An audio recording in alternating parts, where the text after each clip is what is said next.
चलिए, तो इससे संबंधित फ्रांसीसी क्रांति से संबंधित आपको जो है सारांश दे रहे हैं, उसके बाद चलेंगे क्वेश्चन आंसर पर, बहुत जल्दी से आपको कराएंगे। तो देखिए क्या कहता है कि फ्रांस के लोग महंगाई की, कर वृद्धि और निरंकुश शासन से परेशान थे। यानी आप मोटा मोटी समझ जाइए कि फ्रांस में क्रांति कैसे हुई थी। तो वहाँ के जितने किसान थे, ये समझिए कि 90% किसान थे। फ्रांस के 90% जो पब्लिक था वो सारे जो है क्या थे, किसान थे। तो वो सारे लोग जो है निरंकुश शासन से परेशान थे। ठीक है, अगला कहता है कि फ्रांसीसी क्रांति ने फ्रांस में राजतंत्र को समाप्त कर दिया। राजतंत्र को यानी राज प्रथा को समाप्त कर दिया, जो एक स्वामी के अधीन जो है मालिक हुआ करते थे और उसके अधीन जितने कार्यकर्ता रहते थे वे जो है उसको कार्य करते थे, अपने स्वामी की देखरेख करते थे, उसके खेत को भी करते थे, सामंती प्रथा के रूप में वह कर भी व्यवस्था करते थे। तो उस समय जो है एक पादरी वर्ग था और एक कुलीन वर्ग था और एक जो है तीसरा स्टेट था। तो उस पर जो है चलेंगे क्वेश्चन में, ज़्यादा आपको व्याख्या नहीं करेंगे, क्वेश्चन में आपको सारा आएगा। देखते हैं अगला क्या कहता है कि क्रांति के दौरान तैयार किया गया मानव अधिकार घोषणा पत्र एक नए युग के आगमन का द्योतक था। नए युग का यानी नए युग का उदय हुआ। फिर अगला कहता है कि सन 1774 ईस्वी में बोर्बो राजवंश का लुई 16वां, बोर्बो राजवंश का, ये क्वेश्चन आपको ऑब्जेक्टिव पूछ सकता है। आप टेट का एग्जाम देने जाते हैं, सी टेट का या किसी भी बीपीएससी का हो या एसएससी का हो, जीडी का, बिहार पुलिस का, किसी का भी आप एग्जाम देने जाते हैं तो उसमें ऑब्जेक्टिव क्वेश्चन इससे उठाकर पूछ सकता है। तो आप इस तरह से अध्ययन करेंगे तो ऑब्जेक्टिव क्वेश्चन भी आपको कंप्लीट हो जाएगा। तो वही कहता है कि बोर्बो राजवंश यानी लुई 16वां जो है किस वंश के थे, तो बोर्बो राजवंश के थे। अब कहता है कि 1774 ईस्वी में लुई 16वें ने फ्रांस की राजगद्दी पर आसीन हुआ, यानी राजा बना। किसका? फ्रांस के। तो कौन? लुई 16वें। कब बने? तो सन 1774 ईस्वी में। फिर क्या कहता है कि जब लुई 16वें फ्रांस की राजगद्दी पर आसीन हुआ तो राजकोष यानी राजकीय कोष, राज्य का खजाना जो है बिल्कुल ही खाली था। क्यों? क्योंकि वह युद्ध लड़ने के कारण कर्ज के बोझ से दबा हुआ था। कर्ज का बोझ दिनों दिन बढ़ता जा रहा था जब लुई 16वां जो है राजगद्दी पर बैठा। अब कहता है अगला कि 18वीं सदी में फ्रांसीसी समाज 3 एस्टेट्स में बटा हुआ था, यानी 3 भागों में बटा हुआ था। कौन कौन? तो केवल तीसरे स्टेट के लोग ही कर अदा करते थे। तीसरे स्टेट के लोग ही कर अदा करते थे और 2 स्टेट से कौन 2 भाग था, एक कुलीन भाग और एक पादरी भाग। 2 वो जो है क्या बोलते हैं, कर अदा नहीं करते थे, वो अपना मनमानी करते थे। ठीक है, चलिए देखते हैं अगला। पूरी आबादी में लगभग 90% किसान थे। लगभग 60% जमीन पर कुलीन, चर्च और तीसरे स्टेट के अमीरों का अधिकार था। यानी एक हो गया 60%, 90% तो था ही किसान, लेकिन 60% जमीन पर कुलीनों का अधिकार था, चर्च यानी पादरियों का अधिकार था और तीसरे स्टेट थे अमीर लोग, जो वहाँ के अमीर लोग थे, राजा महाराजा, उनका अधिकार था। यानी इस तरह से 3 भाग में फ्रांस बटा हुआ था। इस तरह से आप समझ जाइए। ये सारांश पढ़ लीजिएगा तो आपको क्वेश्चन जो है सॉल्व करने में बहुत ही आसानी होगी।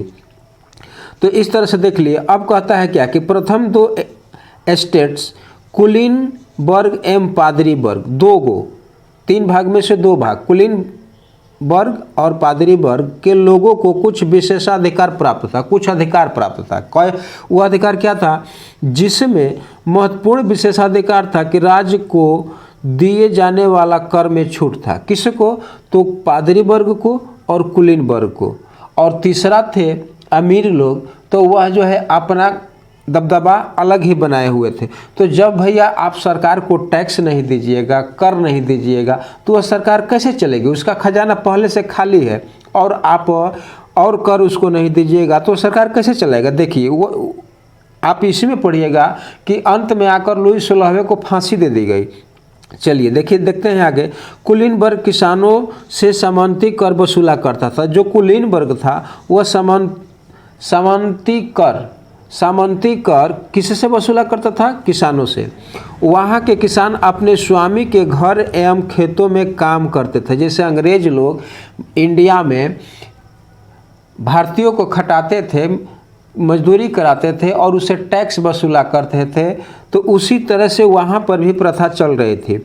सैन्य सेवाएं देना अथवा सड़क के निर्माण में सहयोग देने के लिए बाध्य थे। कौन? उस सामंती किसान जो कुलीन वर्ग के अंतर्गत वह रखैल के रूप में एक तरह से समझिए कि गुलामी प्रथा में थे। वे सारे किसान किसके? कुलीन वर्ग के, चर्च वर्ग के अर्थात पादरी वर्ग के और अमीरों के वर्ग में। तो अब देखिए अगला क्या कहता है कि चर्च भी किसानों से करों का एक हिस्सा, चर्च भी यानी पादरी वर्ग भी एक हिस्सा टाइट एक प्रकार का धार्मिक कर था के रूप में वसूलते थे। ये भी वसूलते थे, जबकि उन्हें प्रत्यक्ष कर टाइल भी देना पड़ता था। अगला क्या कहता है कि विश्व के सामाजिक संरचना के क्षेत्र में अमूल परिवर्तन सूत्रपात फ्रांस की क्रांति को जाता है। फ्रांस की क्रांति को जाता है किसके? विश्व को सामाजिक संरचना के क्षेत्र में आमूल परिवर्तन का सूत्रपात फ्रांस की क्रांति से ही जाता है। यानी इस फ्रांस की क्रांति के कारण ही पूरे विश्व में सारे देश जो है इस प्रथा से दूर होने लगे और उसी का अनुकूलन करते हुए भारत भी अंग्रेजों के विरुद्ध आवाज़ बुलंद किया था। तो देखिए फ्रांस के राष्ट्रगान को मार्सिले के नाम से जाना जाता है। अब क्वेश्चन ऑब्जेक्टिव पूछ सकता है, मान लें कि बीपीएससी का एग्जाम देने गए तो आप ऑब्जेक्टिव क्वेश्चन आपसे पूछ सकता है कि फ्रांस के राष्ट्रगान को किस नाम से जाना जाता है? तो किस नाम से? मार्सिले नाम से। किस नाम से? मार्सिले नाम से। चलिए अगला देखते हैं। लुई 16वें को न्यायालय द्वारा देशद्रोह के आरोप में मौत की सजा सुनाई गई। देखिए आ गया ना, बेचारा इतना 20 उम्र की अवस्था में राजगद्दी पर बैठा हुआ था। 20 वर्ष की उम्र में वह राजगद्दी पर बैठा हुआ था जब राजकोष जो है बिल्कुल क्या था? खाली था, बिल्कुल ही निराधार था। तो वही कहता है कि उस समय सज़ा सुनाई गई। 21 जनवरी 1793 में उसे सार्वजनिक रूप से फांसी दे दी गई। यानी क्वेश्चन पूछ सकता है कि लुई 16वें को जो राजगद्दी पर बैठा था फ्रांस के, तो वह जो है उसकी फांसी सुना दी गई। और कब दी गई फांसी? तो 21 जनवरी 1793 में उसे सार्वजनिक रूप से फांसी दे दी गई। यानी सबके सामने जो है फांसी दे दी गई, क्योंकि वह देशद्रोह का उस पर जो है नारा लगाकर उसको फांसी दे दिया गया। ठीक है, अब देखते हैं अगला क्या कहता है कि सन 1793 से 1794 तक के काल को जब फांसी दिया गया 1793 में लुई 16वें को, तो 93 से लेकर 94 तक के काल को फ्रांस के इतिहास में आतंक का युग कहा जाता है। किसका युग कहा जाता है? आतंक का युग कहा जाता है। इस समय फ्रांस में जैकोबिन क्लब का शासन था। उस समय के कौन सा क्लब का शासन था? जैकोबिन। जब लुई 16वें को फांसी दी गई तो फ्रांस में जो है किसी प्रकार की सरकार की सत्ता थी नहीं। कौन थे? तो एक कुलीन वर्ग थे और एक जो है पादरी वर्ग थे और एक जो है अमीर लोग थे।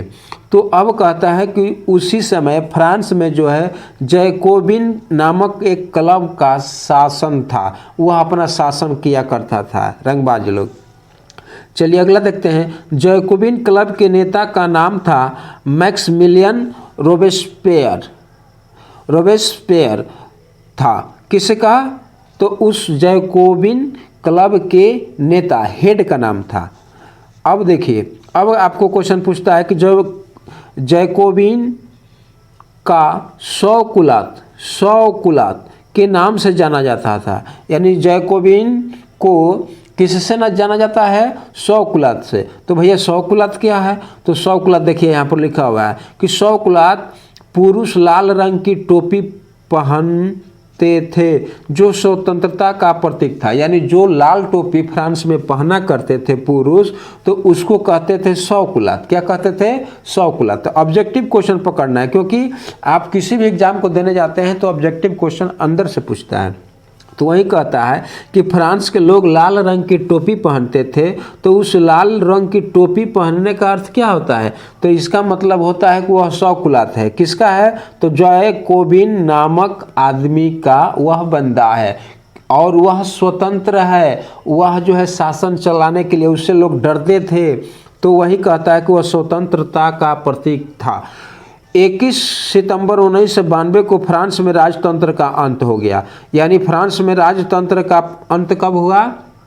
21 सितंबर 1992 को अंत हुआ और फ्रांस को एक गणतंत्र घोषित किया गया। यानी फ्रांस को एक गणतंत्र देश घोषित किया गया। गणतंत्र सरकार का वह रूप है जहां सरकार एवं उसके शासक प्रमुख का चुनाव जनता करती है। यानी अब जनता के द्वारा अर्थात मत के द्वारा, वोट के द्वारा जो है जनता जिसको चुनेगी वही सत्ता पर काबिज होगा। तो देखिए अगला क्या कहता है कि गणतंत्र बनने के बाद फ्रांस में जैकोबिनों का शासन हुआ। इसका शासन हो गया। तो जनता ने उसको चुन लिया क्योंकि वह स्वतंत्र थे और सबका देखभाल करते थे। तो जैकोबिनों का शासन हुआ। रोबेस्पियर सरकार सत्ता में आई, सत्ता में आ गई जब चुनाव हुआ गणतंत्र के अवस्था में। तो अब क्या कहता है अगला कि गर्दन से धड़ अलग करने की मशीन, यानी जो व्यक्ति गलती करता था उसके गर्दन को धड़ से अलग कर दिया जाता है। यानी उसको धड़ को काट दिया जाता था। तो उस मशीन को गिलेटिन कहा जाता है। इसका नाम इसके आविष्कारक डॉक्टर गिलेटिन के नाम से पड़ा। तो अब आपको एक नंबर का क्वेश्चन यहाँ पर पूछ सकता है कि फ्रांस में जो है गर्दन से धड़ अलग करने वाली मशीन का क्या नाम है? तो गिलेटिन। यह गिलेटिन किसके नाम से पड़ा? तो डॉक्टर गिलेटिन के नाम से पड़ा। चलिए अगला देखते हैं। रोबेस्पियर सरकार ने चर्चों को बंद कर दिया। जब ये सरकार आई, कौन? जब गणतंत्र की स्थापना हुई, तो गणतंत्र की स्थापना हुई तो कौन सरकार आई? कौन सरकार आई? रोबेस्पियर यानी जैकोबिनो नामक सरकार आई। तो उसने क्या किया? सबसे पहले जो है चर्च को बंद कर दिया। यानी पादरी वर्ग को जो है बंद कर दिया और उसके भवनों को कब्जा में ले लिया और उस भवन को बैरक बना दिया और दफ्तर बना दिया। ठीक है। उसके बाद देखिए आगे क्या कहता है कि मैक्सिमिलियन रोबेस्पियर ने अपनी नीतियाँ इतनी सख्ती से लागू की कि उसके समर्थक भी त्राही करने लगे। यानी इतना कड़ा कानून बनाया कि उसके समर्थक भी त्राही करने लगे। अंततः जुलाई 1994 में न्यायालय द्वारा उसे दोषी ठहराया गया। किसको? मैक्सिमिलियन रोबेस्पियर को। इसको क्या किया गया? दोषी ठहराया गया और गिरफ्तार कर अगले ही दिन उसे गिलोटिन पर चढ़ा दिया गया। गिलोटिन मतलब उस मशीन पर चढ़ा दिया गया जहां से मशीन ने उसके गर्दन को क्या किया? अलग कर दिया, काट दिया। और एक तरह से समझिए कि फांसी से भी डेंजरस चीज़ है। अगले ही दिन, एक दिन में, बताइए कैसा कानून लागू हुआ था। अब देखिए क्या कहता है। अब कहता है कि जैकोबिन सरकार के पतन के बाद फ्रांस में मध्य वर्ग के संपन्न तबके के पास सत्ता आ गई। किसके पास? मध्य वर्ग के संपन्न तबके के पास सत्ता आ गई। नया संविधान बना और जिसमें 2 चुनी हुई परिषदों का प्रावधान रखा गया और इन परिषदों ने 5 सदस्यों वाली एक कार्यपालिका डायरेक्टरी को नियुक्त किया। किसको नियुक्त किया? लेकिन फ्रांस में यह शासन भी डायरेक्टरी के आपसी झगड़ों से नहीं चला और फिर सैनिक तानाशाह नेपोलियन बोनापार्ट का उदय हुआ। इससे भी सरकार नहीं संभली तो अंत में सैनिक का इतना तानाशाह बढ़ गया तो वही नेपोलियन बोनापार्ट ने जो है इसका नेतृत्व किया, विरोध किया और यह नया चेहरा उभर कर आया, नेपोलियन बोनापार्ट। तो अब चलिए देखते हैं आगे क्वेश्चन। इसके बाद जो है आपको सारा चीज़ डिटेल्स बताएंगे कि आपको बिल्कुल बारीकी से याद हो जाएगा। और चैनल को सब्सक्राइब नहीं किए हैं तो सब्सक्राइब कर लें। Smart science Buxar official channel को सब्सक्राइब कर लें और बेल आइकन घंटी को दबाएं। चलिए देखते हैं अगला क्वेश्चन। अगला क्वेश्चन क्या कहता है? अगला क्वेश्चन कहता है कि फ्रांस में क्रांति की शुरुआत किन परिस्थितियों में हुई? यानी फ्रांस में क्रांति हुई तो उसका मूल कारण क्या था, यानी कौन कौन से कारण थे, वही पूछ रहा है। तो फ्रांस में क्रांति की शुरुआत के निम्नलिखित कारण थे, यानी निम्नलिखित परिस्थितियाँ थी। प्रथम स्टेज निम्नलिखित थे, क्या था? नंबर 1, लुई 16वें का शासन था और कई बार युद्ध की मार झेलने से फ्रांस की आर्थिक स्थिति जर्जर हो चुकी थी। अब उसे फिर से नए कर बढ़ाने की आवश्यकता थी, तो लोग इसका विरोध करने लगे और क्रांति का रूप धारण कर लिया। दूसरा क्या कहता है कि मजदूरों, व्यवसायियों एवं किसानों का शोषण हो रहा था। मजदूरी महंगाई की दर से नहीं बढ़ रही थी, यानी इतनी महंगाई बढ़ गई थी कि मजदूरी क्या हो रही थी, नहीं बढ़ रही थी उसके अनुसार। तो लोग बेचैन हो गए थे। तो बेचैन होकर के वह सभी लोग क्या किए? क्रांति करने लगे, आपस में लड़ने झगड़ने लगे। फिर क्या कहता है? तीसरा कारण क्या था कि किसानों की फसलें कड़ाके की ठंड के कारण मारी गई थी, यानी समाप्त हो गई थी, और खाने पीने की वस्तुएं आसमान छूने लगी थी। खाने पीने की वस्तुएं जो है क्या करने थी? आसमान छूने लगी थी। तो ये भी मूल कारण था फसलों का नष्ट होना। और अगला क्या कहता है कि तीसरे स्टेट के प्रतिनिधि, यानी जो अमीर लोग थे, अब खुद को नेशनल असेंबली घोषित कर चुके थे। अब खुद को नेशनल असेंबली घोषित कर चुके थे, यानी वह दबदबा काबिज कर लिए थे कि हम लोग असेंबली हो चुके हैं। नए संविधान भी बनाना शुरू कर दिया था। इस समय कुछ दार्शनिकों के विचार और निरंकुश शासन से पूरा फ्रांस आंदोलित होने लगा था, यानी पूरा फ्रांस के लोग एक दूसरे से जो है मतभेद होकर आपस में लड़ने लगे, जनता त्राहिमाम करने लगी। तब देखिए अब अगला क्या क्वेश्चन कहता है। तो इस तरह से फ्रांस की क्रांति उत्पन्न हुई, तो ये आप जान गए। अब आपको अगला क्या कहता है कि फ्रांसीसी समाज के किन तबकों को क्रांति का फायदा मिला, यानी फ्रांस में जब क्रांति हुई 1789 ईस्वी से 1799 ईस्वी के बीच, तो उसमें किन तबकों को फायदा हुआ और कौन से समूह सत्ता छोड़ने के लिए मजबूर हो गए, और क्रांति के नतीजों से समाज के किन समूहों को निराशा हुई। तो अब आप इस क्वेश्चन में देखिए, आपको जो है हम बता रहे हैं। देखिए क्या है कि फ्रांसीसी समाज में तीसरे तबकों को क्रांति का फायदा मिला। तीसरा तबका कौन था? अमीर लोग। दो और थे, कौन? एक कुलीन वर्ग और एक जो है पादरी वर्ग। कुलीन वर्ग और एक पादरी वर्ग, जो चर्च लोग थे। तो कुलीन वर्ग को सत्ता छोड़ना पड़ा, जो जनता से सामंती कर वसूलते थे, जनता से कर वसूलते थे सामंती रूप से, तो उसको कुलीन वर्ग को सत्ता छोड़नी पड़ी और अमीर लोग गद्दी पर आए। तो पादरी वर्ग को निराशा हुई, जिनकी चर्चों को बंद कर दिया गया और चर्चों के भवनों को कार्यालयों में तब्दील कर दिया। जितने चर्च थे फ्रांस में सभी को क्या किया? सरकारी कार्यालय में काबिज कर दिया गया, चेंज कर दिया गया। अब देखिए अगला क्वेश्चन क्या कहता है कि 19वीं और 20वीं सदी की दुनिया के लिए फ्रांसीसी क्रांति कौन सी विरासत छोड़ गई, यानी उस समय क्रांति हुई थी तो वह फ्रांसीसी क्रांति में कौन सी विरासत जो है छोड़ गई। तो देखिए उत्तर आपको दे रहे हैं कि 19वीं और 20वीं सदी की दुनिया के लिए फ्रांसीसी क्रांति निम्न विरासतें छोड़ गई। कौन कौन सा विरासत था? तो देखिए पहला क्या है? स्वतंत्रता और जनवादी अधिकारों के विचार फ्रांसीसी क्रांति की सबसे महत्वपूर्ण विरासत थे। तो स्वतंत्रता का अधिकार और जनवादी अधिकारों का समझ आया फ्रांसीसी क्रांति से। दूसरा क्या कहता है कि विश्व के अधिकांश देशों के अंदर जहां इस तरह की क्रांति की आवश्यकता थी, उन्हें फ्रांस की क्रांति से प्रेरणा मिली, सीख मिली, और उस फ्रांस के अनुकूल देख देख कर सारे देश जो है अपना उस तरह का कार्य जो है क्रांति करना शुरू कर दिए। जैसे अंग्रेज भारत में अत्याचार कर रहे थे तो उस समय बहुत सारा गांधी जी आंदोलन कर रहे थे, सिपाही विद्रोह हुआ, सुभाष चंद्र बोस थे, भगत सिंह थे, खुदीराम बोस, ऐसे ऐसे बहुत सारे नेता जो है, लाल बहादुर शास्त्री थे, सरदार वल्लभ भाई पटेल, ऐसे ऐसे नेता जो है क्या किए? उस फ्रांस का अवलोकन करके जो है भारत में भी उस तरह का आक्रमण शुरू कर दिए, आंदोलन प्रारंभ कर दिए।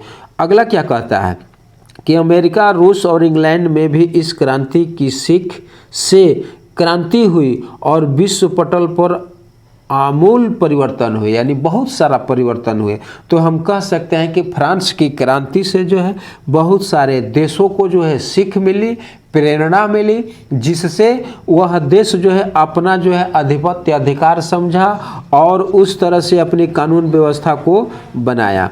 अब चौथा क्या कहता है, कौन सा सीख मिला कि इस क्रांति की प्रेरणा से विश्व के अनेक देशों में सामाजिक, राजनैतिक, क्रांतिकारी आंदोलन हुए, यानी प्रत्येक देशों में नहीं बोले, हर एक देशों में जो है इस तरह से उसका देख करके अवलोकन सब करने लगे। अगला क्या कहता है कि इस क्रांति से तानाशाही निरंकुश शासकों का अंत हुआ, यानी जो तानाशाही कर रहे थे उसका जो है शासक का अंत होने लगा। लोग अब जागरूक हो गए और जागरूक होकर आंदोलन करने लगे और विश्व जनमानस अपने अधिकारों को रक्षा के लिए आंदोलन को प्रेरित हुए, यानी एक्टिव हो गए अपने अधिकार को लेने के लिए।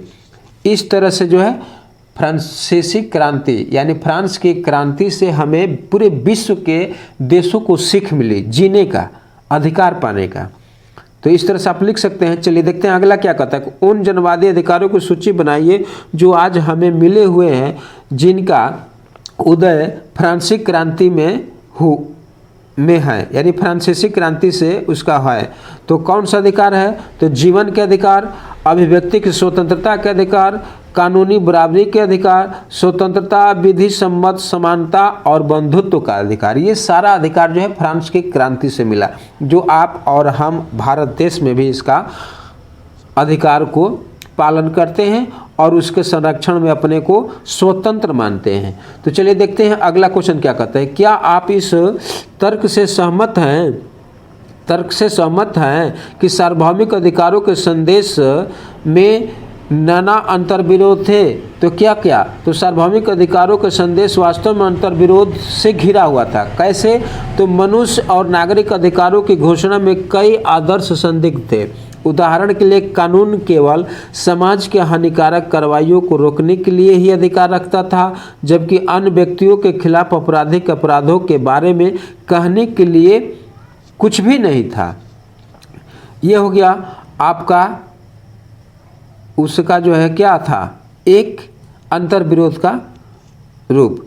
अब चलते हैं, देखते हैं अगला क्या कहता है कि नेपोलियन के उदय को कैसे समझा जा सकता है। यानी नेपोलियन बोनापार्ट जब इसका उदय हुआ तो उसको कैसे लोग देखा करते हैं, कैसे समझते हैं पूरे विश्व में। तो देखिए वही कहता है कि नेपोलियन बोनापार्ट का जन्म 1769 ईस्वी में रोम सागर के द्वीप कोर्सिका की राजधानी अजासियो में हुआ था। नेपोलियन का जन्म कब हुआ था? 1769 ईस्वी में। कहाँ हुआ था? रोम सागर के द्वीप कोर्सिका की राजधानी अजासियो में। कहाँ हुआ था? अजासियो में। तो इस तरह से पढ़िएगा, लेकिन इसमें से एक नंबर का ऑब्जेक्टिव क्वेश्चन तैयार कीजिएगा। वह असाधारण प्रतिभा का स्वामी था। उसने पेरिस के फौजी स्कूल में शिक्षा प्राप्त कर सेना में भर्ती हुआ। कौन? नेपोलियन।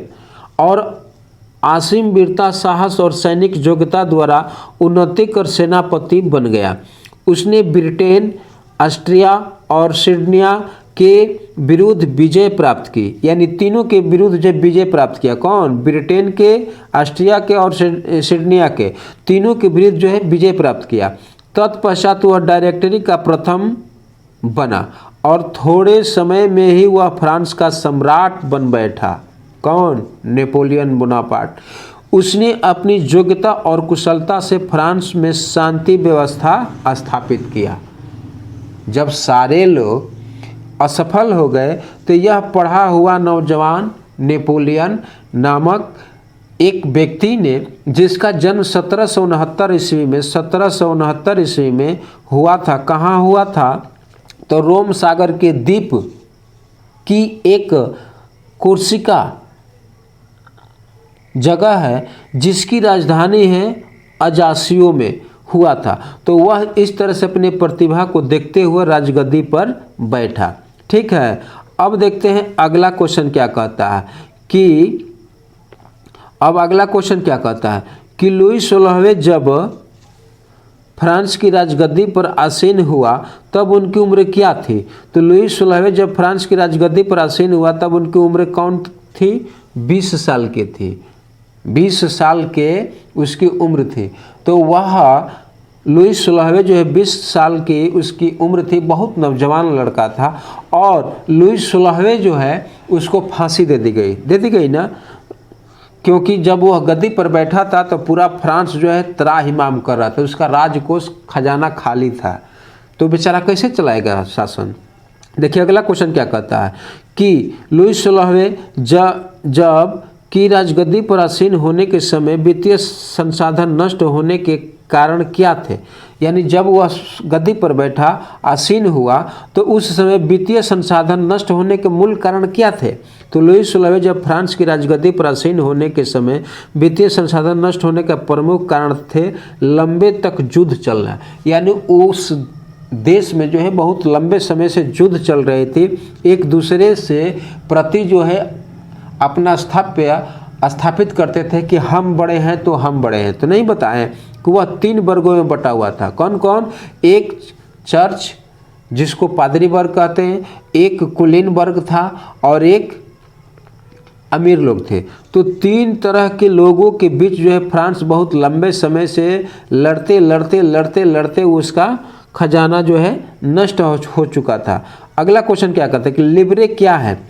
इसे कब समाप्त कर दिया गया है? लिब्रे यह फ्रांस की मुद्रा होती है, यानी फ्रांस की मुद्रा को लिब्रे कहते हैं। जैसे भारत का मुद्रा रुपया है, तो उसी तरह से फ्रांस की मुद्रा को हम कहते हैं लिब्रे, जिसे सन 1794 में समाप्त कर दिया गया। 1794 इस मुद्रा को समाप्त कर दिया गया, लिब्रे को।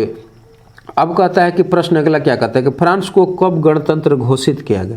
तो फ्रांस को गणतंत्र घोषित किया गया 21 सितंबर 1792 ईस्वी में। किसमें? 1792 ईस्वी को स्वतंत्र देश का दर्जा मिला। किसको? फ्रांस को। हम कब गणतंत्र हुए थे भारत? तो 1950 को। बताइए 1950 और 1792, बताइए हमसे पहले ने बेचारा लड़ा हुआ है देश, जुझा हुआ है आपस में, लेकिन उसके देखते हुए, उसको नकल करते हुए भारत भी आने वाले समय में गणतंत्र हो गया अंग्रेजों को भगा करके। ठीक, चलिए अगला देखते हैं क्वेश्चन क्या कहता है। अगला क्वेश्चन कहता है कि किस पुस्तक में सरकार के अंदर सत्ता विभाजन की बात कही गई है? किस पुस्तक के अंदर? किस पुस्तक के अंदर सत्ता विभाजन की बात की गई है? Which book has proud division of power with in government? तो चलिए इसका क्वेश्चन आपको यहाँ पर छूट गया है, तो आगे चलते हैं। अगला क्या कहता है कि 18वीं शताब्दी की फ्रांसीसी समाज को कितने स्टेट में बांटा गया था? कौन कौन? 3 स्टेट। अभी आपने पढ़ा 3 स्टेट, तो 3 स्टेट पढ़ा। क्या थे? प्रथम स्टेट, दूसरा स्टेट, तीसरा स्टेट। तो प्रथम स्टेट एक कौन थे? चर्च, जिसको कहते हैं पादरी वर्ग। क्या कहते हैं? पादरी वर्ग। और एक थे कुलीन वर्ग, और एक थे तीसरा अमीर वर्ग, यानी अमीर लोग, पूंजीपति लोग।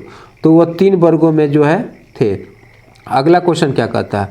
अगला क्वेश्चन कहता है कि फ्रांसीसी समाज में कौन से स्टेट के लोग कर टैक्स अदा करते थे? इस वर्ग में कौन कौन से लोग आते हैं? तो फ्रांसीसी समाज में तीसरे स्टेट के लोग ही कर अदा करते थे। इस वर्ग में व्यवसायी वर्ग, किसान एवं मजदूर वर्ग के लोग आते थे। व्यवसायी यानी पूंजीपति लोग, अमीर लोग, तो ये आते थे। तो ये रहन सहन में अच्छा थे, क्योंकि जो व्यवसाय कर रहता है, व्यवसायी रहता है, वो झगड़ालू नहीं होता है, वह अपना जो है शांति से रहता है। किसान रहता है, वह भी अपना चैन से खेती गृहस्थी करता है। और मजदूर बेचारा को क्या कहना है, मजदूरी करता है और वो खाता है, सोता है। तो ये वर्ग जो है बहुत ही सुशोभित थे, और ये अपना ईमानदारी से टैक्स जो है देश को दिया करते थे। अगला क्या कहता है कि टाइद और टाइल में क्या अंतर है? फ्रांस में धार्मिक कर को टाइद और प्रत्यक्ष कर को टाइल कहा जाता है। यानी धार्मिक कर, एक प्रकार का धर्म के अनुसार कर लगता था, उस कर को कहते हैं टाइद, और प्रत्यक्ष कर जो लगता था उसको कहते हैं टाइल। टाइल क्या कहते हैं? टाइल। तो इस तरह से आपने देखा कि दो तरह के कर थे। फ्रांस में कितने प्रकार के कर? एक धार्मिक कर और दूसरा प्रत्यक्ष कर। तो दोनों प्रकार की कर लगता था, लेकिन न पादरी वर्ग दिया करते थे और न ही कुलीन वर्ग दिया करते थे। लेकिन अमीर लोग जो थे तो अमीर लोग में व्यवसायी थे, किसान थे और मजदूर थे। तो ये जो है अपना टैक्स दिया करते थे। ये क्या करते थे? टैक्स जो है दिया करते थे। तो ये अच्छे आदमी थे और इन्हीं बीचों के अंदर से एक क्या नेपोलियन नामक शख्स पैदा हुआ और उसने उच्च शिक्षा ग्रहण कर उस देश पर अपना स्थापित किया, अपना कब्जा किया, शासन चलाया और देश को सुधारा, फ्रांस। और उस देश के अनुकूल हम सब जो है सीख लेते हैं। तो वीडियो को लाइक करें और चैनल को सब्सक्राइब नहीं किए हैं तो सब्सक्राइब कर ले, बेल आइकन घंटी को दबाएं। मैं अवधेश सर अपने YouTube channel smart science Buxar official की तरफ से धन्यवाद। मिलेंगे अगले वीडियो में। धन्यवाद।